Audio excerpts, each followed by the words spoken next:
Bueno, entonces, patrones de movimiento. A mí me gusta mucho, me sirve mucho catalogar toda la miriada, la cantidad de ejercicios que tenés en GTV en determinados patrones de movimiento. ¿Es preciso? ¿Es exacto? No. Al igual que continuo de movilidad y estabilidad, es una manera rápida de catalogar ejercicios, es una manera rápida de no reiterarte, o sea, de no estar haciendo siempre lo mismo, vos podés hacer diferentes ejercicios, pero en verdad estás haciendo siempre lo mismo.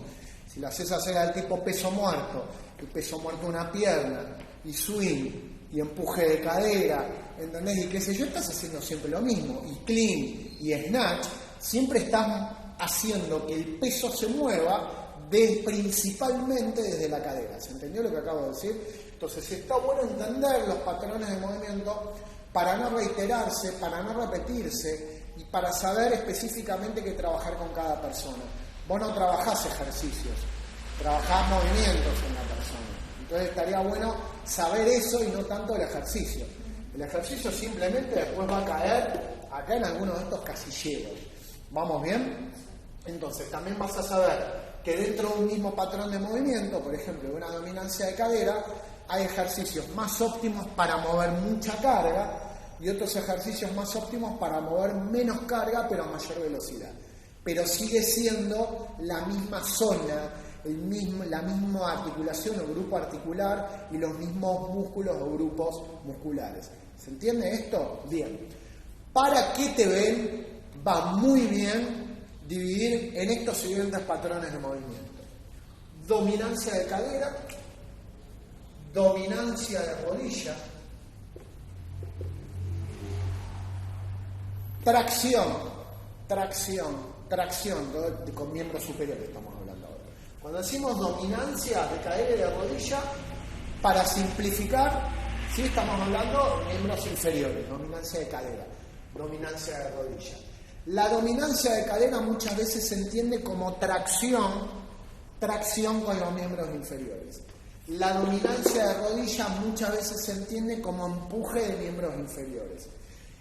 Generalmente esta dominancia de cadera coincide muy bien con las tracciones.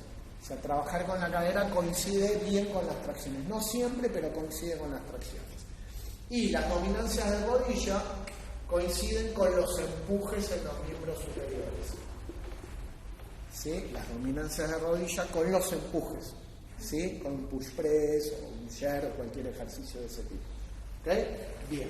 Luego tengo otros dos elementos que a mí me gusta mencionarlos, que uno es el núcleo, que vendría a ser más bien un patrón de antimovimiento, como lo vimos nosotros, que no se produzca movimiento en el raquis.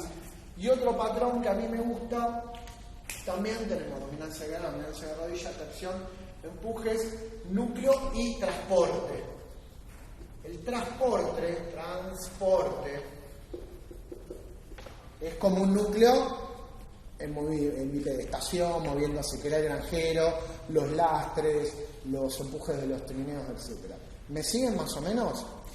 ¿Hay más patrones de movimiento? Sí.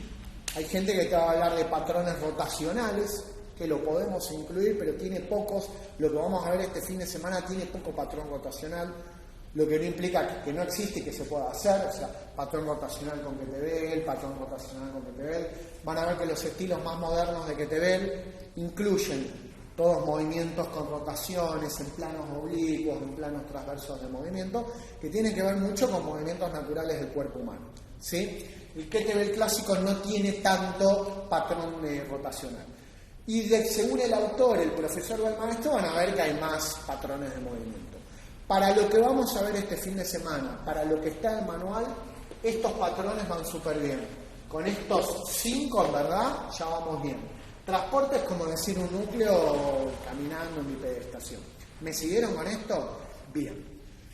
Dominancia de cadera.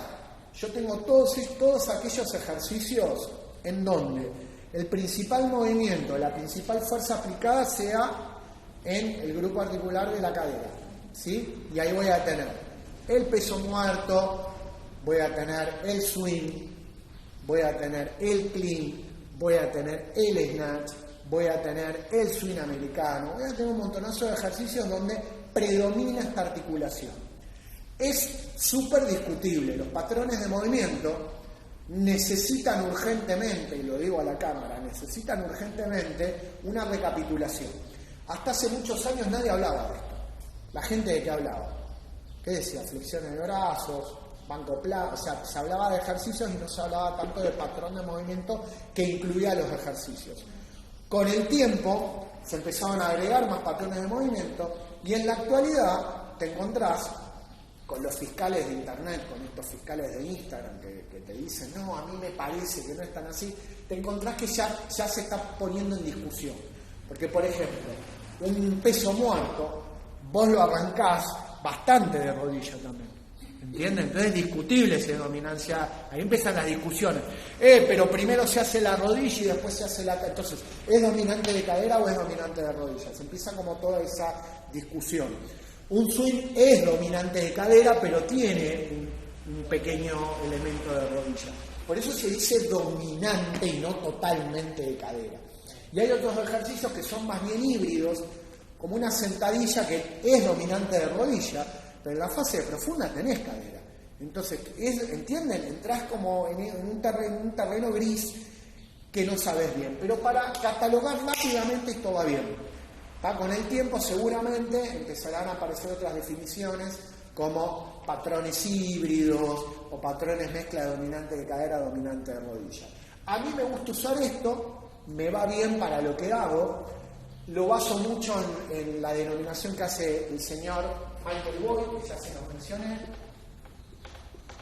y me gusta mucho la denominación que también hace otro señor que se llama Dan Young, es un entrenador que desarrolló muchos ejercicios conocidos que ustedes conocen como la sentadilla, el goblet squat, la sentadilla de copa, el sumo contra la pared.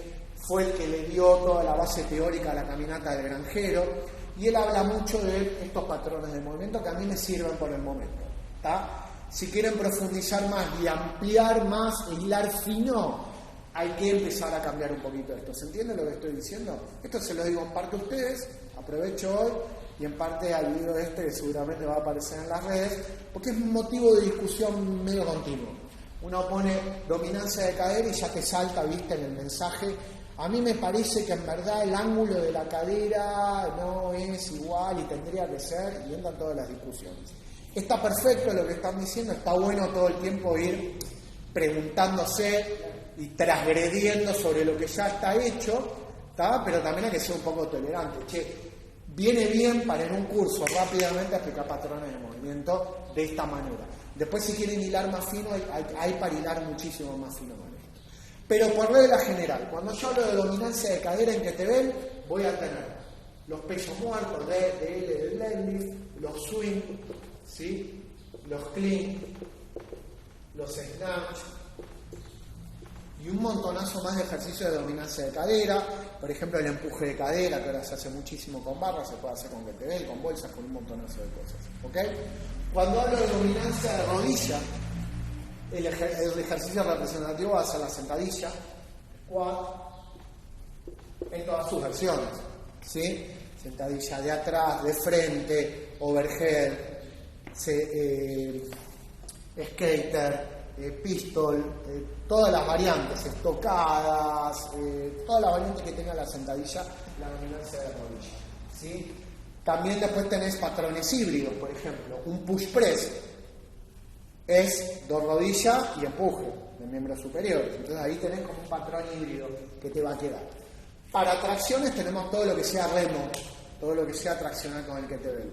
En kettlebell representado principalmente por el remo renegado, que es un súper ejercicio que vamos a hacer después. Que originalmente se hacía con mancuernas hexagonales, hoy en día con las kettlebell queda muy bien para hacer si el kettlebell es estable. Si es inestable, estás... ¿Vieron las películas de esas Destino Final que en cualquier momento pasa algo terrible? Bueno, te encontrás en esa situación. Entonces hay que chequear bien que la pesa se banque tu estructura. Acá en las tracciones vas a tener los remos y vas a tener algunos ejercicios explosivos con kettlebell como los pull, el high pull, el high pull horizontal, los pull para arriba que se pueden, o sea, los jalones que podés hacer de manera explosiva con el que te veo. Y ahí volvemos a lo que habíamos dicho antes. Primero tener un buen patrón motor, después tener una buena fuerza estructural. No te vas a poner a hacer un high pull horizontal si no tenés un remo un poco más tradicional, un poco más ortodoxo, en el que desarrolles la fuerza estructural y después la explosión, ¿sí? Y después tenés los empujes que están representados por el press, por el push press, por el jerk, por el bench press, por el molino, por un montonazo de ejercicios en el que estás haciendo un patrón de empuje, ¿sí? Los de núcleo ya los vimos y les agregamos la levantada turca, que la vamos a ver mañana, el molino, que es otro ejercicio que se hace para trabajar el núcleo, para evitar la disociación del núcleo principalmente. Y los ejercicios de transporte, ahí teníamos caminata del granjero, caminata del mesero, caminata de lo que la valija, empujes a trineos, caminatas con lastres, ¿sí? Todas esas variantes que tenemos. Van a ver que el manual lo tenemos organizado de esta manera, por patrón de movimiento, ¿sí? En vez de tirar ejercicios, hacemos patrón de movimiento. Entonces, cuando hablamos de dominancia de cadera, antes de ponernos a hacer swing, nos ponemos a ver que la cadera funcione bien, que haya flexión-extensión, que el psoas ilíaco funcione, que el glúteo funcione, que el psoas ilíaco no esté contracturado, ¿sí? Que el isquiotibial no esté dominando la extensión de la cadera y que la domine el glúteo, que cuando se provoca la extensión de la cadera no se produzcan compensaciones en la zona lumbar. Para que eso no suceda tengo que tener un buen trabajo de núcleo, ¿se entiende? Entonces es más ordenada la progresión, porque va a venir el alumno y vos no le vas a enseñar swing. Vos primero vas a ver que pueda estabilizar acá, que pueda mover acá, si aparece algún problema le vas a dar ejercicios para ayudarlo y vas a ir progresando de manera ordenada, ¿sí? Bien, esto es lo de los patrones, así es como dividimos el manual, así es como armamos el curso. La claridad de los patrones de movimiento después te va a dar que puedas armar un entrenamiento mucho más fácil. Porque va a venir la persona y vos no vas a estar pensando en swing, pressure. Vos vas a decir, para esta persona, de acuerdo a lo que me dijo, o de acuerdo a lo que vos considerás que necesita, o de acuerdo al deporte específico que hace, esta persona necesita dominancia de cadera, empuje y tracción, por decir algo. Entonces vos vas a ir a buscar a tu caja de herramientas, creo que eso está registrado, caja de herramientas. Vas a ir a buscar a tu caja de herramientas a ver qué ejercicios tenés. Si el tipo es muy básico, no le vas a dar un swing. Por ahí le vas a dar una bisagra de cadera con carga. ¿Entienden? Ahí te vas a fijar de nuevo a el orden. Primero el patrón motor, después la fuerza estructural, después el trabajo unilateral y después el trabajo dinámico. No vas a empezar con swing. Vas a empezar con que entienda cómo funciona la cadera. Y es muchísimo más ordenado para ubicar todos los ejercicios de esta manera. ¿Alguna duda? No, es así, ¿sí? Entonces, vamos a dejar esto como teoría, que durante el curso yo se las voy a ir repitiendo, tengan la fresca, y cuando vayan al manual van a ver que los patrones están divididos por colores. Todo un capítulo rojo, que es dominancia de cadera, todo un capítulo azul, que se empuje y así, como para ubicar bien y tenerlos claros.